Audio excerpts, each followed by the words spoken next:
first live view since the inauguration, so hang on tight. Size matters. How Team Trump is slamming the media for lying about attendance at the inauguration, and why their alternative facts don't add up. And check out Whoopi hitting the streets of New York to join the millions who turned out for the historic Women's March. Plus, comedian Cristela Alonzo hits the Hot Topics table. Then, new year, new View Your Deal. And you need to get in on this one. Let's get to Hot Topics with Whoopi, Sunny Hostin, Joy Behar, Sarah Haynes, and Jedediah Bila. Now, let's get things started.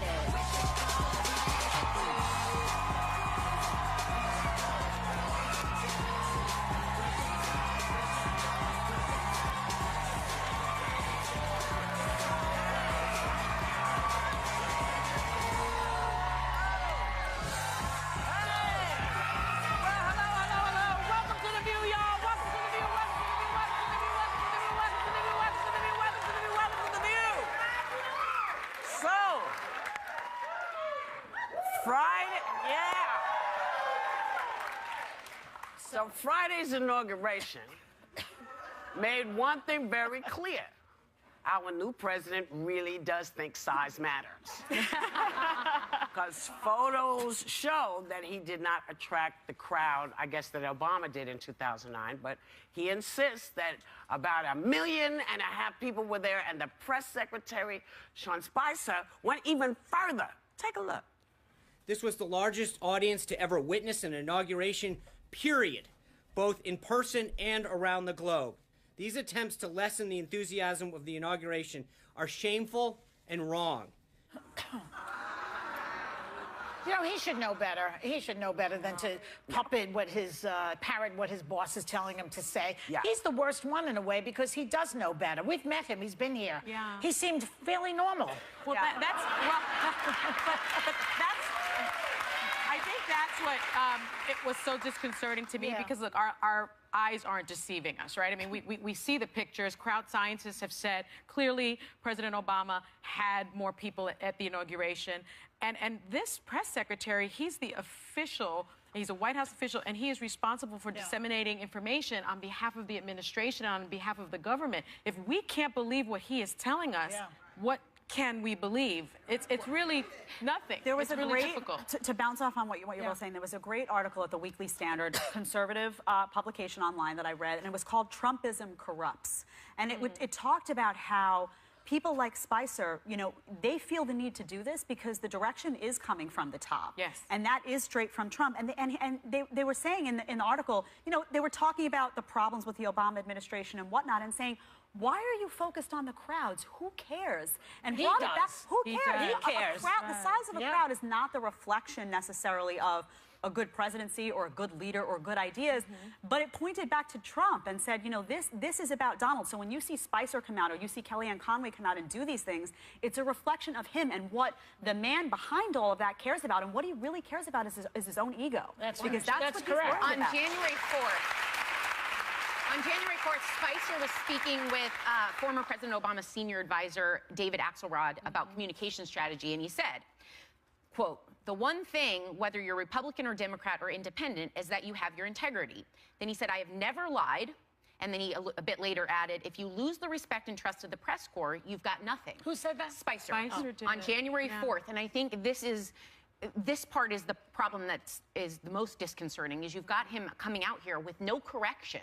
And the part that Trump has been focusing on is how he feels that the media is trying to delegitimize him. Starting out of the gates with a credibility problem and misfacts is what will delegitimize him. Don't you think that Sean is speaking to Trump's constituency, that 47%? He may be talking to the constituency, but I don't believe the constituency wants to be lied to either. Well, they believe that the media is lying. Well, they do believe that, but you know, the funniest thing, I mean, the place with all of this is that you can look up online the live feeds of them shooting. You don't have to take the pictures word for it. There are live pieces of film that show it. Yeah. You know, it's there. But I think people would say, I think people that don't trust the media will just say, you know what, it's doctored, or you know those what? are lies You too. can say that, but at some point, you either have to decide that you're not going to believe anything, because, you know, Kellyanne Conway coined a new term, and this is what we're talking about. Hold on. Now, well, hold on. Hold on. She's coined a new term for the times we're living in, and I want you to listen very carefully and hear what she says. Show the clip, please. You did not answer the question of why the president asked the White House press secretary to come out in front of the podium for the first time and utter a falsehood. Why did he do that? Don't be so overly dramatic about it, Chuck. You're saying it's a falsehood, and they're giving Sean Spicer, our press secretary, gave alternative facts. It's a good one. She could not even say it with a straight face. Alternative facts. Well, alternative facts, I don't know. I was raised that an alternative fact is not a fact. An alternative fact is a lie. It's a lie. You know? Miriam, I'm sorry. I mean, even people, see, this is the thing. Even people who are for him, this will erode their beliefs. Because they have eyes. Because they have eyes and have ears, and they're paying attention. And this is not what they bargained for. Right. Oh, I don't know. I don't know. I don't agree with that. I don't agree with it. I think they're going to believe it. I agree, though, because he's speaking. They're stuck in campaign mode here. They think they're talking to a small majority that's outraged and is. You already won. Now you're speaking to the American people. You're everyone's president now. Yeah. And you also have freedom of the press that you have to respect, and you're also accountable to everyone. So when people look and say, you lied about something so stupid like a crowd, they could have come out and said, yeah, you know what?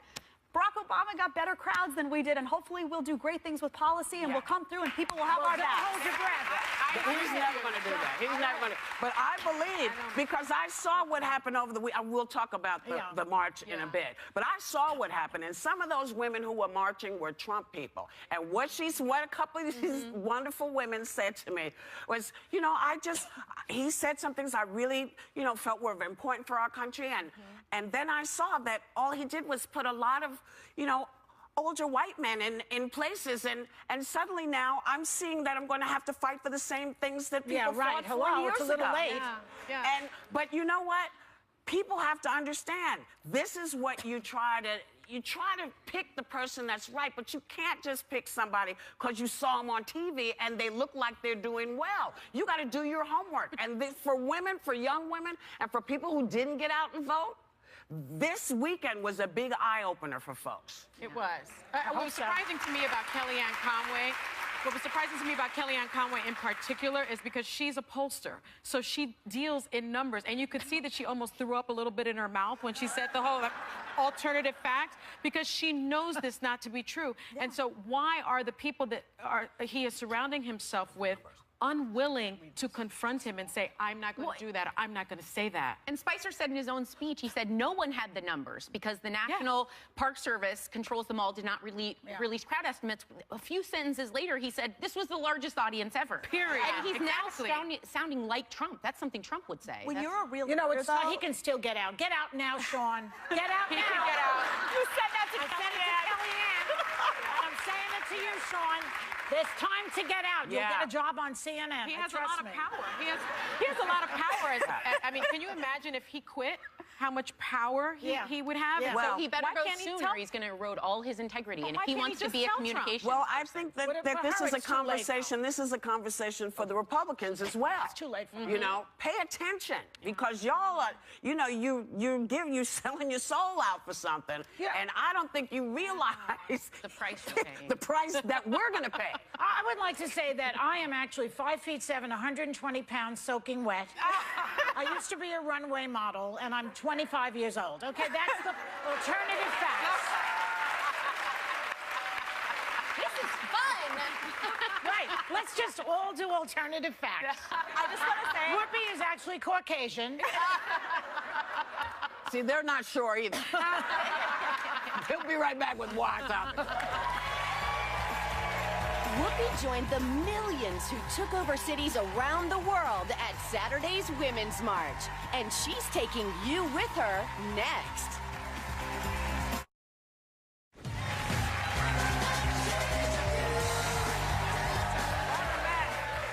So the day after the inauguration, Saturday's historic march had a crowd size to really envy. About 2.6 million people marched in all 50 states in America and in 32 countries around the globe. We hit the streets here in New York, and people came out to march, and it was kind of amazing. Check it out.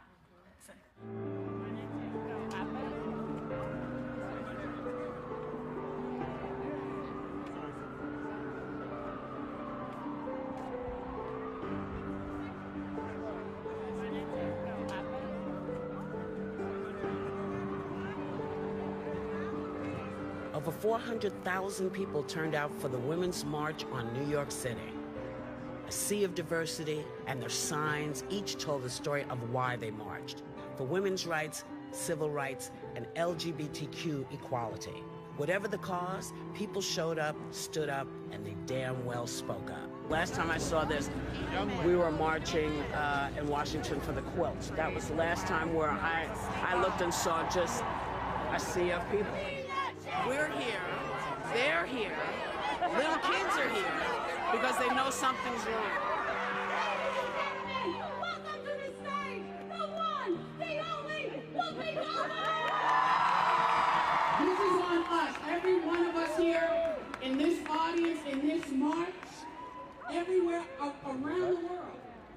This change is on us. And if we, the people who are here, do not take that to heart and do not understand that we've got to go further than you ever thought you could. Because what's at stake is everything you believe in.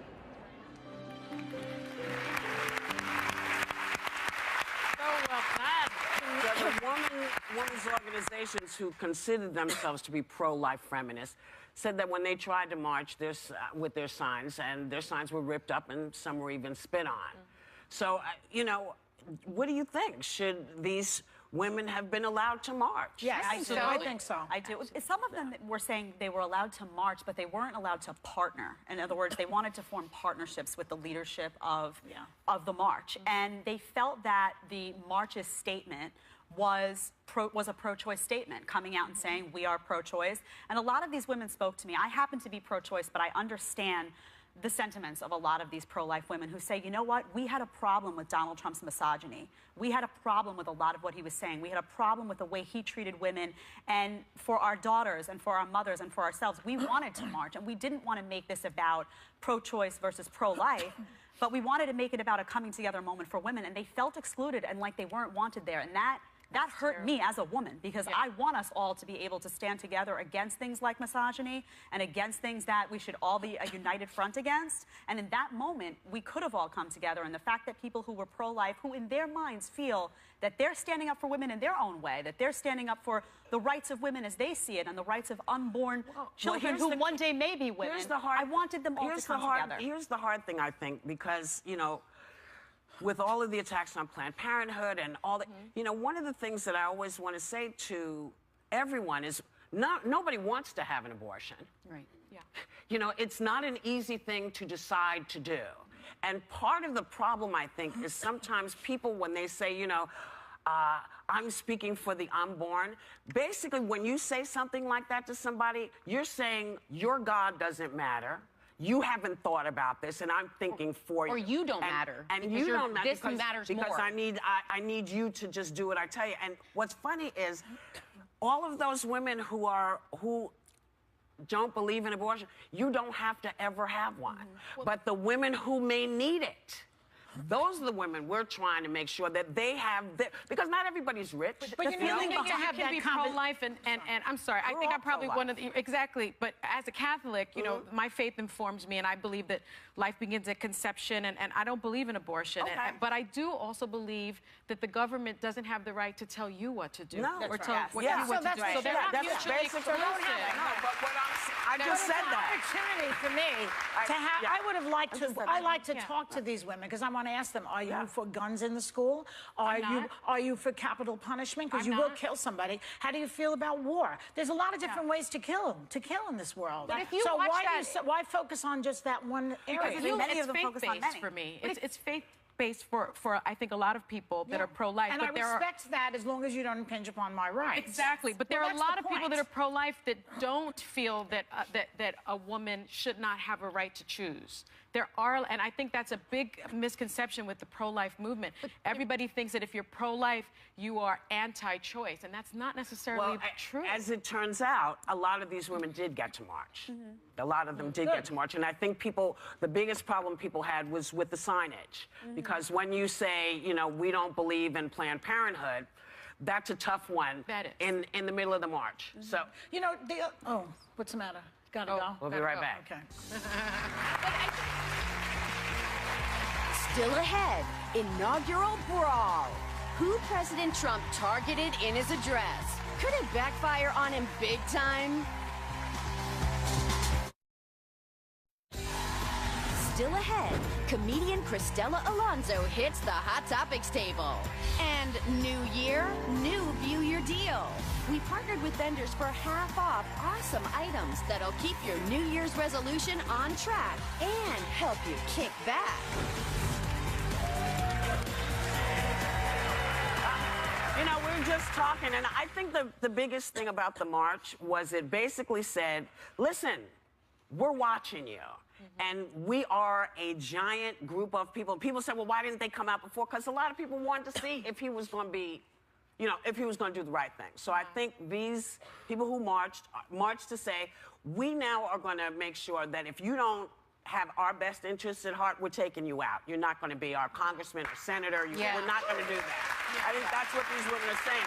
And there's been so much talk around the inauguration. People may forget what he actually said in the address.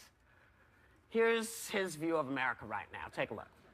Mothers and children trapped in poverty in our inner cities. Rusted out factories scattered like tombstones across the landscape of our nation. And the crime, and the gangs, and the drugs that have stolen too many lives and robbed our country of so much unrealized potential. This American carnage stops right here and stops right now. Well, you know, if you use the word carnage to describe this country, then whatever you do looks good, right? This is part of his plan. I'm going to say everything's awful, and then I'm going to fix it bigly. Sounded like the Hunger Games. Yeah. And by the way, he inherited a robust economy. He inherited a low unemployment. He inherited quite a few things.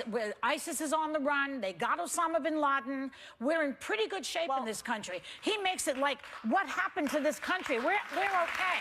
I mean... I thought was that you also didn't hear a message of unification. He didn't mention how divisive the election was. Yeah. And what I loved was in Obama's victory speech, he said, to those Americans who support, I have yet to earn. I may not have won your vote tonight, but I hear your voices. I need your help, and I will be your president too. Why didn't Trump say something like that? He's never going to say that. He can't say it. Well, he just can't. I mean, to follow on your point, though, Joy, the one thing I will say is I think a lot of people are struggling across the country, or he wouldn't have won. I think one of the reasons he got elected is because there are people out there that when they listen to that say, you know what, my premiums went up. I've been out of a job. Yes. I've been working 2 and 3 jobs for X, Y, and Z. True. So I think he was speaking to, in that segment, the people who voted for him because they're looking for someone to acknowledge their predicament and say, you know what, someone sees that I've been suffering. That he did that plenty during the campaign. Now this is a different period of time. I think that the flip side of the speech where he tried to unify, in my opinion, was when he tried to say America first, when he tried to say a power to the people theme, anti-establishment. America first, that's an old alt-right theory. It is. Why use that? Why use that? I don't know. It's an anti-Semitic old phrase from the 30s. I don't know why he chose that, but I think the part of the speech, the only part of the speech that really resonated with me was a power to the people theme of Washington is disconnected from people. They're not listening to you. I'm here to make sure that they and do. He's lying to us. That's the part of the speech. That's the part of the speech, though, that resonated with me, and why I could say, you know what, I get why the people who voted for him That's why they did it. They thought he was going to help out with that. Well, Whether let's he see will if or he not, does. It would be let's nice see. if The he missing does. link is he has yet to speak to the people that didn't vote for him. And I think what I kept hearing is I did read a lot after the speech about people saying, well, he tried to strike a unifying tone. This wasn't good enough for me for the very reason that he already has that support. What I hear him saying in the subtext is, if you didn't support me, I don't support you. Yes, right. And that's it. Yeah. Exactly right. Yeah, and this just bothers me because I'm a bonehead. But when they pulled up to the White House, and he got out of the car, and just went walking up the steps, didn't wait for his wife. No. Where's Melania? I mean, you know, and here she comes trying to rush, trying to get there. Yeah. And he's, I mean, look, you know what? I'm with you on that. To me, it's important to see a gentleman with his wife. But he doesn't respect his wife. Why Why would he respect his wife? But I just, you know, I get it. But I mean, that's your wife, and you're trying to get us to embrace everything, and you can't be courteous. I don't understand that. That's your wife. This is a man who says he grabs women by their genitals. You expect him to be a gentleman? He's not. Well, I expect him to respect his wife if he's going to come out here and tell me how important she is to us. Then watch to President do all the Obama stuff. and the way he deals with his wife. That's the point. That's a gentleman. That was the point, boy. That's the point. You know, I want to see some. If I want my son, to be a gentleman, I want to see it from the top. Yeah. I agree. And Good luck. Yeah, after the debates, too, just to point out, that was one of the things a lot of women had written in, and I saw them, you know, tweeting on social media saying that after the debates, he walked off the stage and she was just somewhere back here. Yeah. And that, I noticed it, too. Yeah. I'm with you on Some that. of the signs from the march were free Melania. Yeah.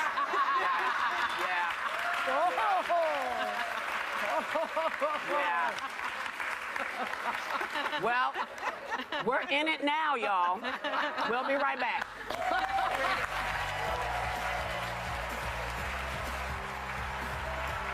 Hello, everybody. This is Cristela Alonzo. I'm about to hang out with the ladies. In case you didn't know, I actually wrote the musical Hamilton. These are not lies. These are alternative facts.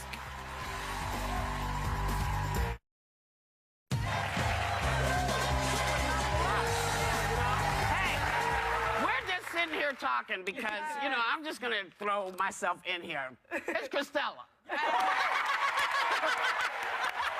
The fabulous Cristela Alonzo, my girl. I love your intro. Look guys, this is Cristela. But because we're talking about the march, talk about the march. You were in Washington. I went to the march in D.C. and You're so cute. I went, this is me, and actually, I wore this pin for Dolores Huerta, who is actually a very famous Latina activist that everybody should know. Yes. She wanted to attend the march, and she couldn't because she was actually showing a documentary at Sundance based on her life. She wanted to be there, so I wore the pin just in spirit because I wanted to support her because she's done amazing work. Yes. D.C. I was just saying to the ladies here at the table, women talk about sisterhood, and this weekend was the first time I felt it. Yeah. I felt it on such a genuine level. I took the Amtrak from New York to DC, and everyone on the train was a woman. Wow. We told each other, we were asking each other, we were going to the march. Everybody said yes. Everybody clapped. You know what was interesting, though? It was a 3-hour train ride. And we were also giddy, energetic at the beginning. And then what we realized throughout the trip, so many of us started telling stories about why we were going to the march. That's right. Wow. And that was eye-opening. Because it was that thing where we started out happy, and then after like first, second hour, we're like, let me tell you what happened to me. Yeah. But see, You know what I mean? And it was like waiting to exhale, like kind of moment, like let's light these things on fire. We're walking because, out. you know, a lot of people don't remember. A lot of young people don't remember what the country was like before all of these fights that we've had to have for years. And so to see all these young women, because I never felt part of the feminist movement, but I felt like... Absolutely. Yes. But you were saying, and this was maybe, I got an email from a pro-life group that said that the march's official platform called for open access to safe, legal, affordable abortion and birth control for all people. And Not true. But you're telling me that's not necessarily true. It was a multi-platform. Not true. Not true. I was there from the beginning to the end. I'm friends with some of the women that organized the march. And I will tell you, I sat through the entire thing. There were about 30 speakers the entire day. And what we talked about was equal rights, equal pay, immigration, how we were going to protect each other and like call things out when we saw things wrong. It wasn't anything like that, and I don't like people talking about it because that's not true. And you know, and how dare you try to demonize and change something that we actually supported? Look, I was disappointed in November. I mean, I was bitter at people that didn't show up and vote. I mean, I was bitter. But you know what? You got to get over it because right now, I need all the help we can get to change this country into the right direction. That's right. And to remind the politicos that we know who you are. And if you don't support us, we're not putting you back in office. And also, we're not going to do it. Can we talk about how important it is? I mean, for me, my work right now, I want to focus on empowering young adults and children and teach them at an early age how important it is to vote. Because the problem is we are so disillusioned as a country. And social media doesn't help because children listen, they read, they see what people are saying, and if you're negative as adults, what are you teaching the kids? You're teaching them that the system is broken and there's nothing they can do. What we have to do is put in the work and realize change might not happen in our lifetime, but that doesn't mean we don't do the work. Well, and Crystal, you use your comedy as a platform to ignite change and energy. And right now, your new comedy special is called Lower Classy, which I love. And you have great material about coming from an immigrant family. And the wall. Well, you know, here's the thing. The wall. The wall. We know it by just the wall. Trump's gonna build a wall. First of all, doesn't he know we use tunnels now? I mean, okay? Or planes. Or planes. Did you see that tunnel Chapo had? It looked like a Disneyland ride. There was a Starbucks there. I'm like, okay. For me, so let's say that you build a wall. Build it all the way to California. What's next? What's after California?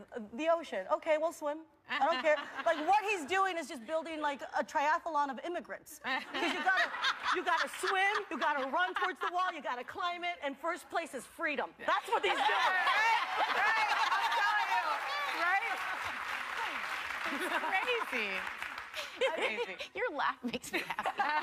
For me, it was important. I called the special Lower Classy because I talk about coming from a poor family. Because I feel like we don't talk about people like that enough. You know, and that's the thing that it kind of leads into like the political climate that we're in right now. We have so many people talking about certain lives, certain peoples that they've personally never met. You know, it's like until you put a heart and soul to these people, you can't really criticize them because you don't know what's happening.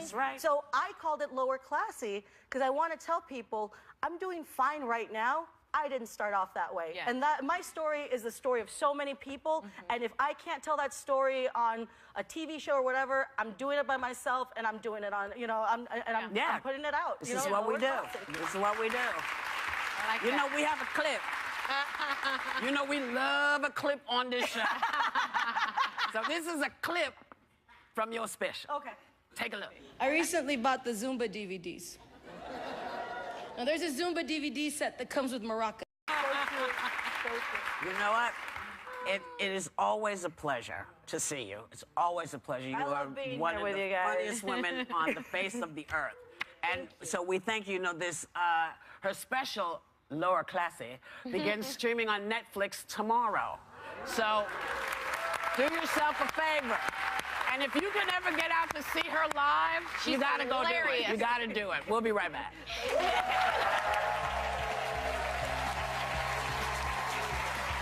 Do you have any New Year's resolutions to keep? Don't worry. I've got everything you need today on View Your Deal. From workout wear to eating healthy, we've partnered with vendors for up to 50% off everything. So get your butt back here fast.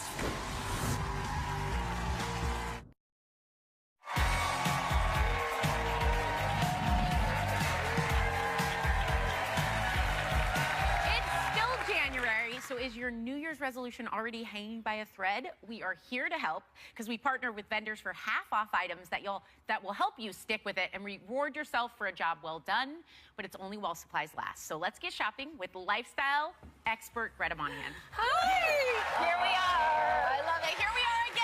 We're kicking off the new year. We're going to keep those healthy habits going with all these deals. Check it out, RBX Active. I know you have it on, I have it on. I love this because it's very high quality activewear, and it obviously has really cool mesh and really nice vents to keep you ventilated, but it's also great to wear every day. You can go and grab a coffee. That's why I styled it with a little You made it look something so else. cute. Mine never looks like you know that. What? You don't have to put it in a separate drawer just to work out. Yeah, super comfy, really, really great, and very slimming and very flattering. You can see the little insets on the pants. Well, and I have to say that wearing cuter clothes does help you work out because I used to wear old camp t-shirts and I never made it through January. I'm with you. Yeah. And this way you do not have to break the bank today. Also sizes, small to 3X, really great. Oh, that's awesome. So, original deal on these, $25 to $38. Today's deal, $12.50 to $19. 50% off, right? I love this. Fit and fresh lunch bags and portion control containers. Check it out. So a lunch bag comes with, they come all ages from kids to adults. Cute. Zip up and go, but also they're filled with containers that have little measurements on them for easy portion control. Well, you can see the ounces and the cups. And you can go on and select any size you want separately, but check this out. Ice pack in the top of the lid on some of them. That's you have so to choose cute. the ones you want, which just makes you be able to pack your lunch, save money, and save time. That's so Original price on these, you guys, $20 to $30. Today's deal, $10 to $15. 50% off. Ascali bathroom and kitchen scales. These are so cool. If you're really serious, you measure dry and wet goods right in here. Bowl ready to go, and also very cool, amazing scales that just slip in. That one. Because we know knowing your numbers helps us stay healthy. All right. Look how pretty Original, $40 to $90. Today's deal, $20 to $45 for a savings of 50%. Okay. Okay, so I love Nug Beauty was voted one of Allure's best products. They love it, the editors and the experts. These are little individual pods with masks for every skin type. You get 3 to 6 treatments each set, so it's super affordable. Original price on these, $12 to $18. Today's deal, get $6 to $9. These are so cute. Per set. Is this the take it on the go kind of thing? They go anywhere. They're pre-measured in your gym it's bag. a no-brainer. 5 to 15 minutes, your skin glows. Okay. The other one, Blue Star. These are my favorite. I love adult coloring books. All right, you guys, put the phones down, devices, get off Twitter, because this is the way to creatively calm down. It's very zen. These are super zen, really healthy to do. We know kids color for that reason, but it's back to doing this for adults. These have got a lot of buzz. It's like meditation. Absolutely. Original price on these, $15 to $20. Today's deal, $7.50 to $10 for a savings of 50%. 7 different books, animals, fashion, beautiful patterns. I put them on my coffee table. People love them. They're so cute. Art Interactive Naturals coffee table. essential oils. Oh, I have these in my... Aromatherapy. This is the Ultra Chill Out, you guys. Look at this diffuser, Sarah. This is pretty. Bluetooth enabled, so that you can listen to your favorite music and fill your room. So original deal, $13 to $59. Today's deal, $6.50 to $29.50, and free shipping. You love that. I love free shipping. Amazing. You had me at free shipping. Aromatherapy kits that make it so easy. I do this so my house smells like a spa. Isn't it amazing when you do that? My husband loves it. It makes all the difference. Well, our thanks to Greta Monahan. The clock is ticking, people. You have 24 hours to grab any of these exclusive deals, and members of the audience are going home with RBX Active Capri Pants and Blue Star coloring books. We'll be right back. I love it.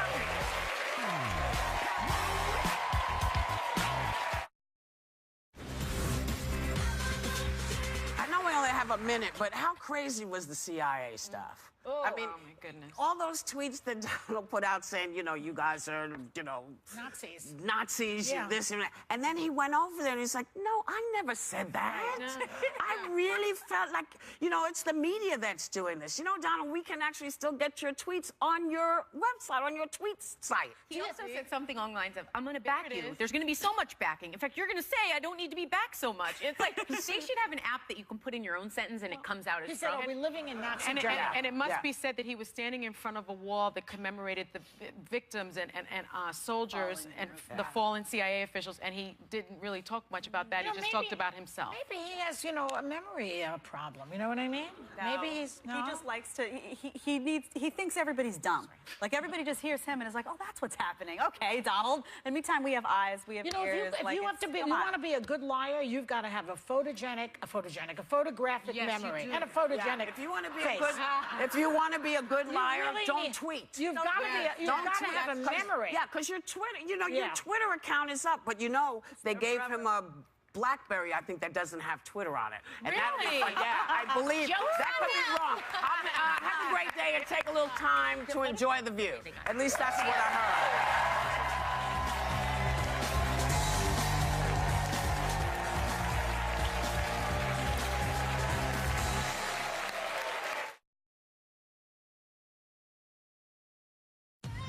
It's the first live view since the inauguration, so hang on tight. Size matters. How Team Trump is slamming the media for lying about attendance at the inauguration, and why their alternative facts don't add up.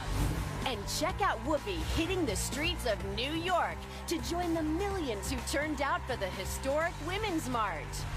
Plus, comedian Cristela Alonzo hits the Hot Topics table.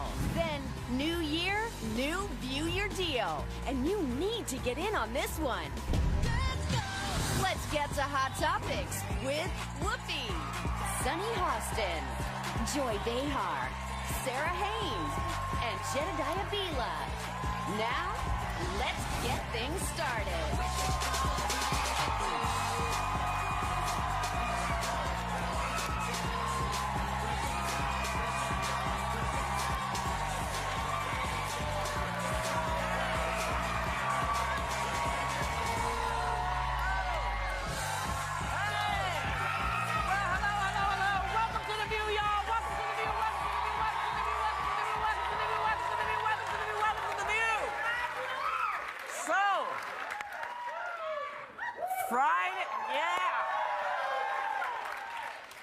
So Friday's inauguration made one thing very clear.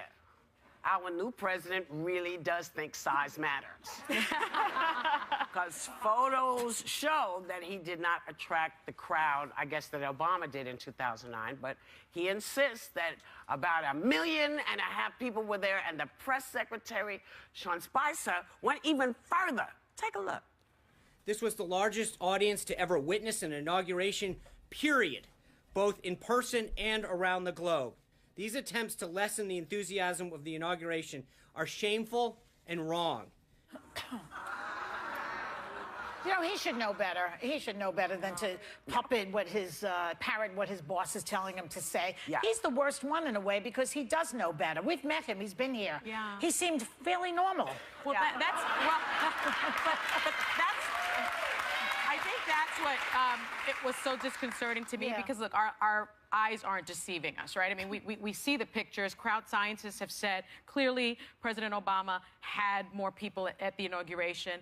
And this press secretary, he's the official, he's a White House official, and he is responsible for disseminating information on behalf of the administration and on behalf of the government. If we can't believe what he is telling us, what can we believe? It's really nothing. There was it's really great, difficult. to bounce off on what you're both saying, there was a great article at the Weekly Standard, conservative publication online that I read, and it was called Trumpism Corrupts. And it talked about how people like Spicer, they feel the need to do this because the direction is coming from the top. Yes. And that is straight from Trump. And they were saying in the article, they were talking about the problems with the Obama administration and whatnot and saying, why are you focused on the crowds? Who cares? And He brought it does. back. Who He cares? does. He cares. The size of a crowd is not the reflection necessarily of a good presidency or a good leader or good ideas, but it pointed back to Trump and said, this is about Donald. So when you see Spicer come out or you see Kellyanne Conway come out and do these things, it's a reflection of him and what the man behind all of that cares about. And what he really cares about is his own ego. That's what he's worried about. On January 4th, Spicer was speaking with former President Obama's senior advisor, David Axelrod, about communication strategy, and he said, quote, the one thing, whether you're Republican or Democrat or independent, is that you have your integrity. Then he said, I have never lied. And then he a bit later added, if you lose the respect and trust of the press corps, you've got nothing. Who said that? Spicer. Did On it. January 4th. And I think this part is the problem that is the most disconcerting, is you've got him coming out here with no correction. Yeah. And the part that Trump has been focusing on is how he feels that the media is trying to delegitimize him. Starting out of the gates with a credibility problem and misfacts is what will delegitimize him. Don't you think that he's?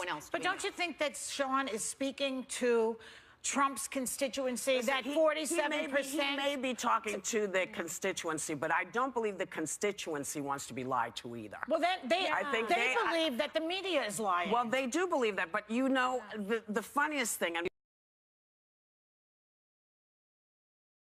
The place with all of this is that you can look up online the live feeds of them shooting. You don't have to take the pictures word for it. There are live pieces of film that show it. You know, it's there. But I think people will say, I think people that don't trust the media will just say, you know what, it's doctored, or you know those what, are lies you can say that, but at some point you either have to decide that you're not going to believe anything, because, you know, Kellyanne Conway coined a new term. And this is what we're talking about. Hold up. Now, well, hold on. Hold on. She's coined a new term for the times we're living in. And I want you to listen very carefully and hear what she says. Show the clip, please. You did not answer the question of why the president asked the White House press secretary to come out in front of the podium for the first time and utter a falsehood. Why did he do that? Don't be so overly dramatic about it, Chuck. You're saying it's a falsehood, and they're giving Sean Spicer, our press secretary, gave alternative facts. It's a good one. She could not even say it with a straight face. Alternative facts. Well, alternative facts, I don't know. I was raised that an alternative fact is not a fact. An alternative fact is a lie. It's a lie.